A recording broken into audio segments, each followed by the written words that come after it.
Time again. Oh, hello. It's that time again. Welcome to the 2021 Black Femme Supremacy Film Fest. It's an exceptional year. So our theme is climate change and environmental awareness. We're so excited that you have just finished our first collaborative screening block presented by Visual Communications. Much love to the homies in LA. They're doing amazing work, and they were a big part of what inspired this year's theme. I got to be a juror at the festival last year, and I saw so many amazing Asian Pacific Islander Indigenous works that talked about, what we're going through right now. And I figured we need to come together. So I'm really excited to host this panel and talk to these amazing filmmakers and kind of just get some more context into what created and inspired their work. Let's bring them up.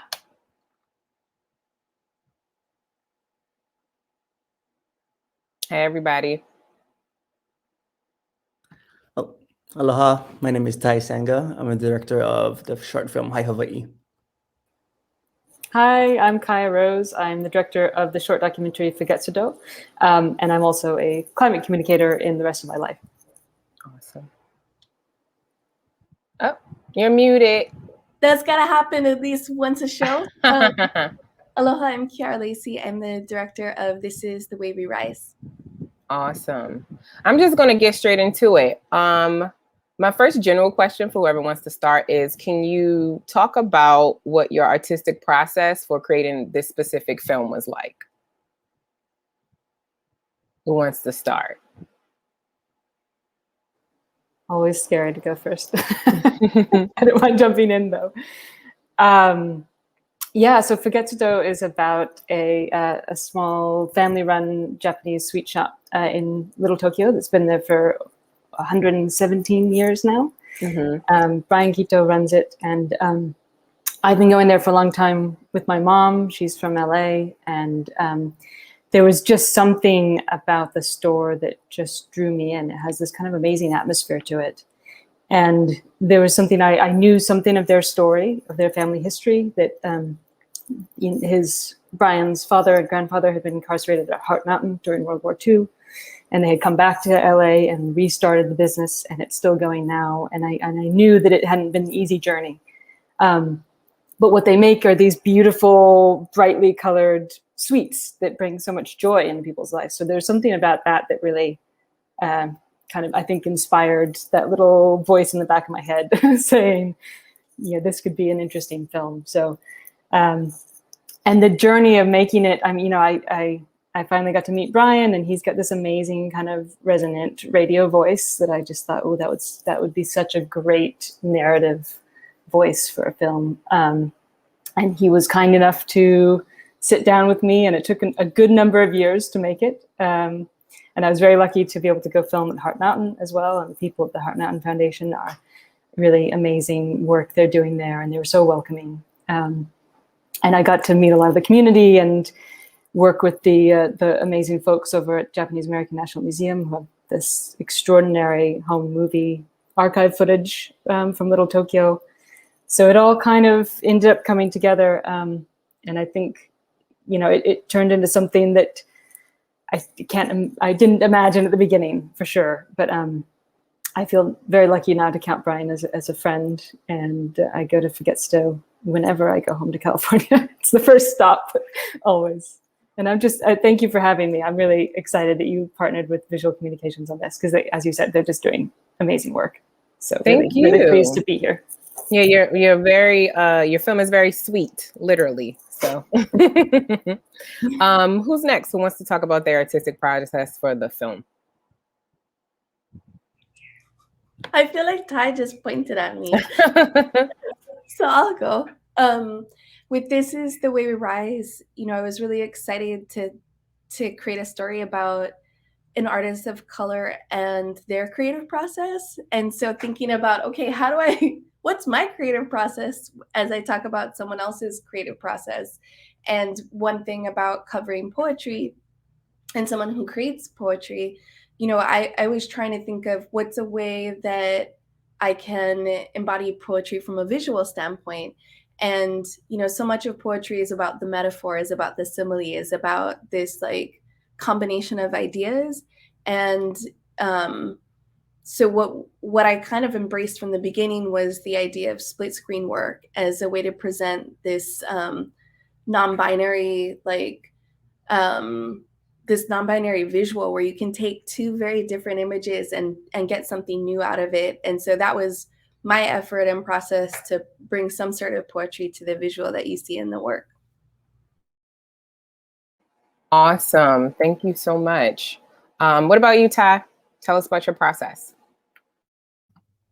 Yeah, so the short film, Hae Hawaii, it was inspired, so the overthrow of the Hawaiian monarchy happened like almost 128 years ago, and we're still dealing with that trauma today here in Hawaii. And it's a story that most people are outside of Hawaii doesn't really know about. But with a lot of the stories and the narratives that come out, a lot of us as Native Hawaiians, all we remember is the trauma, when it's rightfully so, because we shouldn't forget about what happened.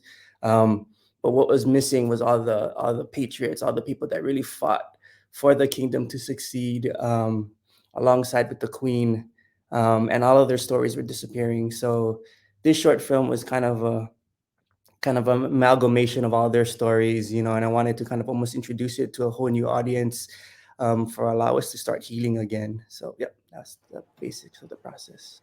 Thank you, Ty. Your film was one of my favorites because I love historical pieces. And unfortunately in the States, we don't get to see too many historical pieces that aren't about the States necessarily. Like it's about the States because they're like colonizing the place. But like, it was nice to see what the other side of that fight looked like. And I remember, and the math may be wrong, but there were certain dates that were interesting to me. So like by the time the flag, right? Well, okay, so I have a question for you and Ciara, I believe. Because there's an interesting like dynamic of time. You're both telling a story that is, I want to say, a century apart, but like maybe not actually. And there's a scene, and I can't remember if it was Ciara's film because there's mention of the year that the guy came. And then I guess a century later, the overthrow happens. Like I'm not the historian. I don't want to get it wrong, but I'm thinking of the amount of time it takes to like strip of people of their things, and how what happened to Hawaii seemed to happen like really fast. And I don't, I'm not necessarily asking why, but my question more so is, for both of you,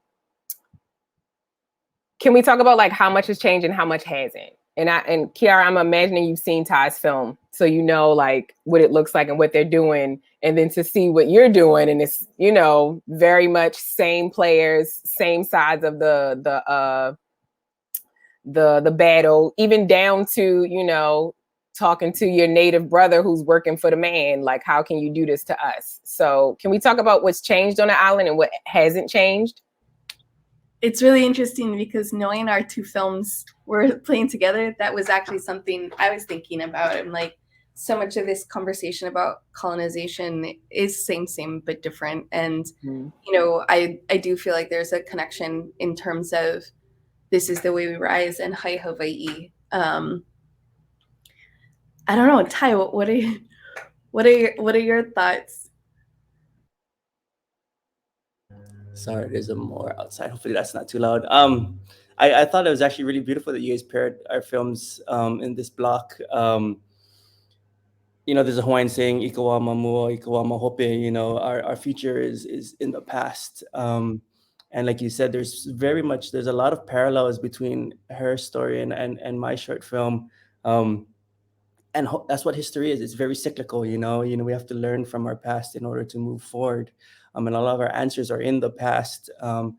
So from my film, which kind of roughly starts from 1893 to where Ciara's film happens, which is like 2019 almost. A lot of the narrative in the beginning of during the overthrow and the colonization of Hawaii was kind of dictated by all these white men because they were trying to annex Hawaii, and they're erasing our history, and by doing that, they're erasing our people.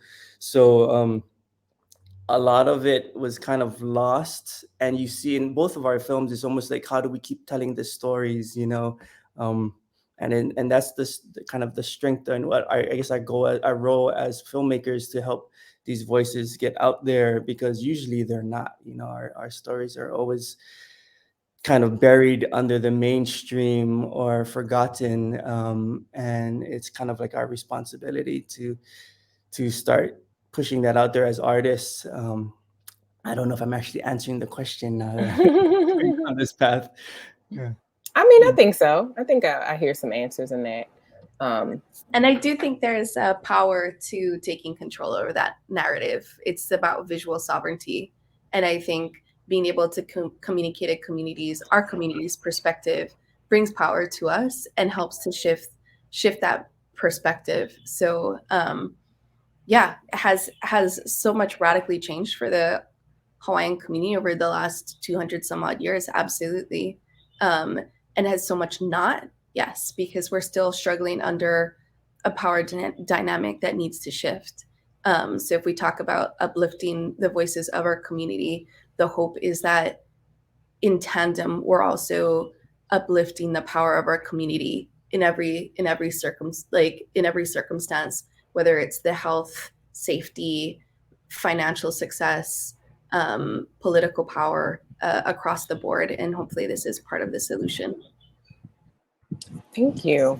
I'm trying to decide if I want to like switch or like go deeper into that, and also how to bring in the other filmmaker, because there was a lot said, especially about like the erasing of culture, which makes me think about Kaia, your film, and LA, and just how I mean, and it's not even just like the Japanese presence. There's so many ethnicities that have built LA, and time again they get erased as if they just got there.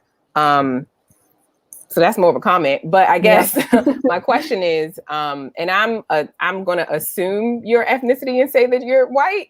I am, yes, yeah. So how does it feel for you to be documenting institutional racism, essentially, as a white person? Yeah. I mean, yeah, I definitely, it's been an interesting journey making this film. I often, kind of the first question I get is like, why? Why did you make this film? What's this white girl doing making a film about a Japanese American family in Little Tokyo? But I agree with what Ty just said. I think as filmmakers, you know, it is important to use what voice we have to tell stories that haven't been told as much, and to learn from the past. And I think, you know, I definitely learned a lot making this. And have been trying to bring it, you know, it's been welcomed by the Asian American Film Festival community, which has been really amazing, you know, to be in those rooms with Asian American filmmakers and to kind of open up my circle in that way. But then I've been trying to bring it to, you know, other film festivals that may not know that story as well. And I think what you were saying too is right about LA, and that's something that drew me to it. Is, you know, my mom being from LA, I have this strong connection to it in a kind of, I guess it's been kind of a tumultuous relationship, I guess, I think a lot of people have with LA. And that there are all of these different communities around, and downtown LA particularly, you know, it's different than other cities where downtown is kind of where everyone goes. It's kind of been the inverse as time has gone by with LA, where people have, you know, white people particularly have flooded out of downtown, and it's been kept intact by communities of color, by, you know, the Chinese community in Chinatown and Japanese American community in Little Tokyo and Mexican community. You know, so I find downtown LA to be a very culturally rich place to go. And it's a place that I keep returning to. And I think it's, you know, in telling the story of the Quito family, it is a very familiar story, I think, for our country. And in terms of relating that to the story of California, as a Californian, you know, as a state, we haven't been around very long. So when you find a business that has been there since 1903, that's kind of, going back to the beginning of LA as a big metropolitan city. And that families like the Quito family and communities like the JA community in Little Tokyo have really shaped what LA is now. And I think it's important to remember that. And then to also bring in, the stories of the American concentration camps and incarceration into that story of what LA is, I think is also very important. And I'm also not sure if I'm answering your question, but oh, I can't hear you. You're close, but I think I'm also wondering, like, you as a white person, like a white American, how do you feel like going through learning this history, doing this work? How are you personally feeling now? I mean, I think there's been, to be perfectly honest, I think there's been times where it's been uncomfortable to and not sure how I'll be received as a white person telling the story. And also, I think I've had that question for myself of like, am I, should I be telling the story that's not necessarily mine? And so do you feel any closeness to like what's happening or not happening, Yeah. Well, especially because like, you're from LA, so you kind of have grown up in proximity to these places. Yeah. I mean, I feel very connected to LA and to Little Tokyo, and I'm not even sure how to explain why exactly. But a kind of a deep connection. I mean, my grandmother, when my mom was growing up, they lived next door to a Japanese American family, and so I heard a lot of stories growing up from my grandmother about their grandfather who had been incarcerated. So I felt this connection that this was part of my history as a Californian and as American. Okay. And I think that as I've, going to Heart Mountain was a pretty mind-blowing, life-changing experience to be there in the place. There's something about being in the place that I think can change a person. And then I hope that as a filmmaker, you can kind of bring audiences indirectly to that place and kind of try to channel what you get as a filmmaker through the storytelling. So I hope I've been doing that. And I think also just the context in which I was making it, I started it in 2017, which obviously there was a huge amount of anti-immigrant feelings at the time. And it was right when I did the interview with Brian, it was right when the anti-Muslim bill was happening. So there were all these parallels there. And then when I was editing it, it was when children were being separated from their families at the border. So it felt very, both historical, but also very, very present and very relevant to what was happening. And unfortunately kept being relevant in kind of different ways, which was kind of, I don't know, a bit heartbreaking, but also just real, right? I mean, that is unfortunately the position we're still in. And if anyone else has anything to add, feel free to jump in. I'm not like lecturing or anything. We can talk. It's a discussion. So.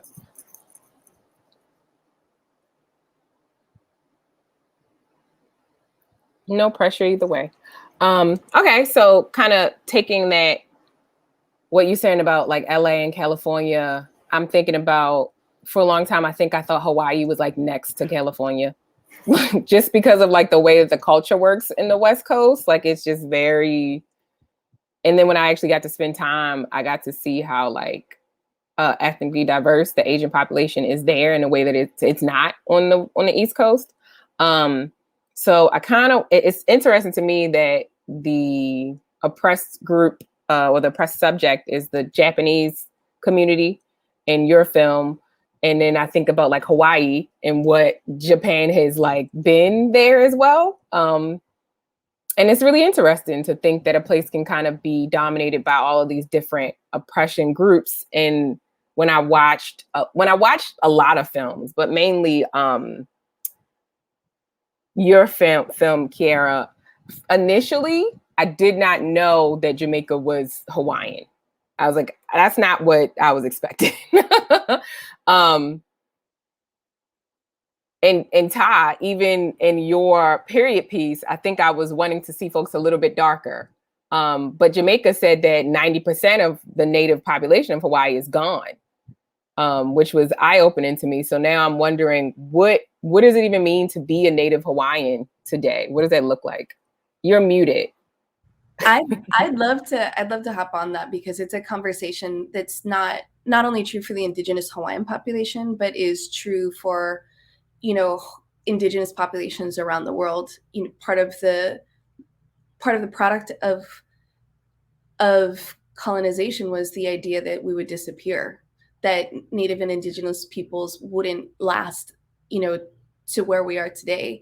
And so this idea that we are still here is in and of itself a piece of power. And what we define as someone who is Native or Indigenous is built on two different perspectives. There's the Western definition, and then also like a Native or Indigenous definition. So for Native Hawaiians, you know, if you have ancestry, a tie back to ancestors pre-contact, or just Hawaiians in general, like, you are a Hawaiian. So whether or not, you know, you're part or full, you still qualify. And so, you know, how we present phenotypically, like what you look like, you know, I'm really light skinned. I'm a white facing Hawaiian. And then, you know, I'm probably about a quarter Indigenous. And that's not uncommon given, you know, where things are at with our community today. And so many of us, you know, you could be Black Hawaiian, you could be brown Hawaiian, you could be white Hawaiian. How we present is a variety. And that classic like skin color, you know, that we would assume, you know, is, I'd say like maybe pre-contact, sure. But when we look at who we are today, we present in a variety of ways. I don't know, Ty, what would you say? Yeah, I mean, well, that's an awesome question, first of all, because it's so complex, like on so many different levels, and you can't really compare the Hawaii experience to what happened in California, you know, even though there's many similarities, you know, like when I went to Little Tokyo, like when I was living out in LA, I love to go to Little Tokyo because it reminded me of home, you know. But in regards to like, you know, the Native Hawaiian population and our history and what we went through, you know, like when the missionaries were coming to Hawaii, there was a whitening of the race, you know, there was this disappearing of our ethnicity, or them marrying Native Hawaiians off to white families. So then, you know, it's almost a cleansing in some sense. But at the same time, that's a Western perspective of it, the situation, right? At the same time, there's this Native Hawaiian perspective of it, where it's like, if you're rooted in Hawaii, you know, there's the term Hanai, you know, you could be a different ethnicity, but if you're Hanai'd into a Hawaiian family and they'll raise you in a Hawaiian way, you are Hawaiian in their eyes, you know? And that gets really complex and complicated in a lot of like, you know, that actually complicates the whole situation in regards to the structure of how governments work, how fundings get dispersed.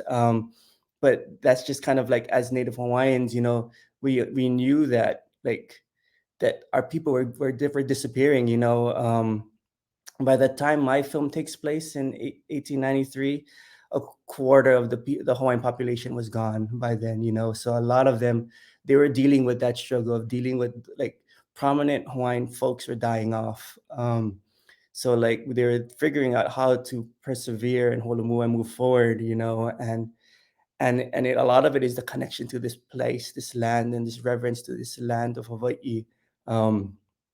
Yeah, I don't know. And then that kind of leads into so many different ways, but yeah, that's kind of my experience, my interpretation of it. That's so. I mean, so many other people can go different ways, but that's just my experience and how I feel about the whole situation. Thank you. Okay, maybe this will be like spicy, but like, where does Obama lay? Is he not from Hawaii? Like, how does that? Where does he lay in the? No, that's a great question. You know, there are different definitions of Hawaiian. Mm-hmm. And so we have a residential definition. So if you grew up somewhere, right, you can say you're from Hawaii. And some people might say I'm Hawaiian from that definition.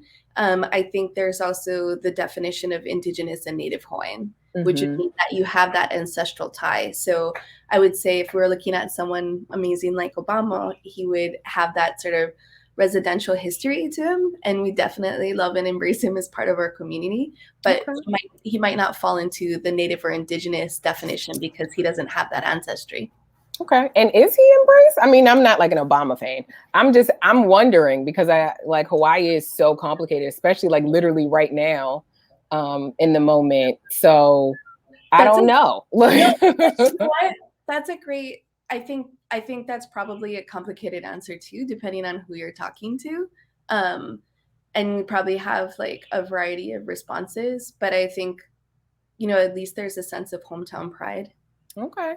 I can see that. And I also think for me, for whatever reason, most of the people I know from Hawaii or any Pacific island are extremely proud and very like anti-colonialism. And I know Obama is like, it's just a weird place because he is literally the government, but he's also someone that people still feel an attachment and an affinity to. So that was just something I randomly remembered as you were talking about like all the ways you could be attached. And I was like, oh yeah, he grew up there, right?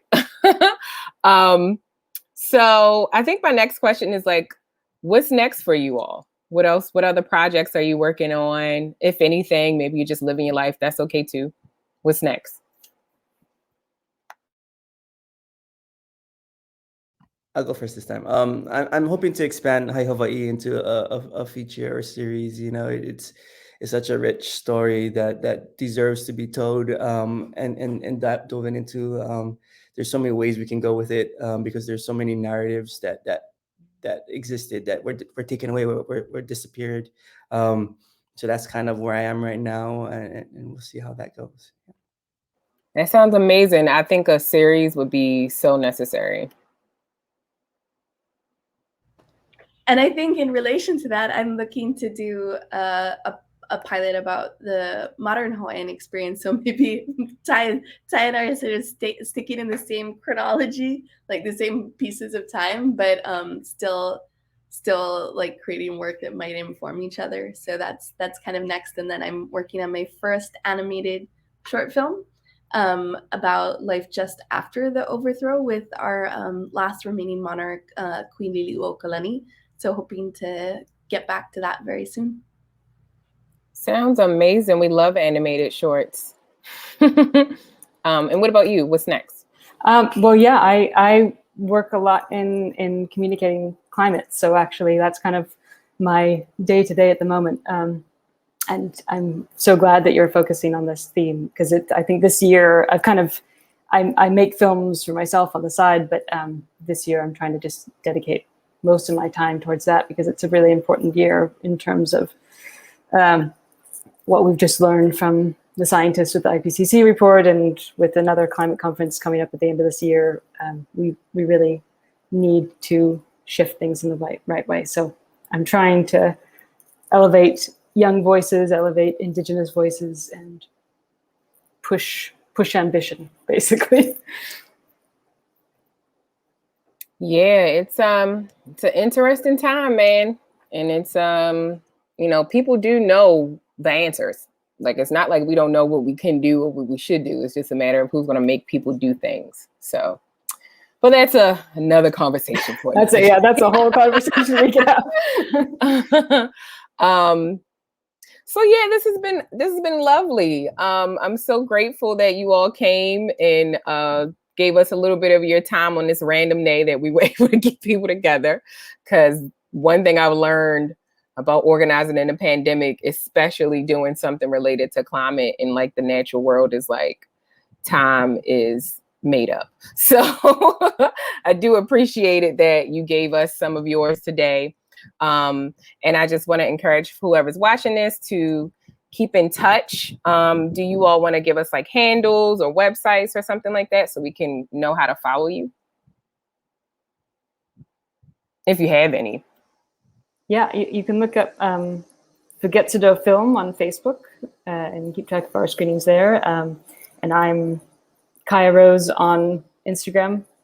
It has an underscore on either side and a dot in the middle because there's a lot of Kaia Roses out there. Mm-hmm. But I post a lot about both climate and my film. So keep track of things there. Cool. Yeah, I'm just Ty Sanga on Instagram, also on Twitter, I think. And my website is Hae Hawaii Films with an S.com is where you can find out a little bit more about the project and kind of what we're doing next. And you can find me on Instagram at Ciara Lacy, Leilacy. Same with Twitter, and same handle with Twitter, and my website, ciaralacy.com. Thank you. Do you all have any final words to each other or to the viewers before we head out of here? Any takeaways from your work?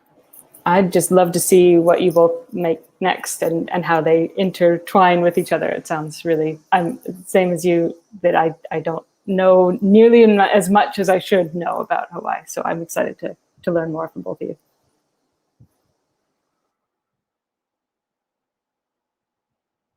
You're muted, Ty.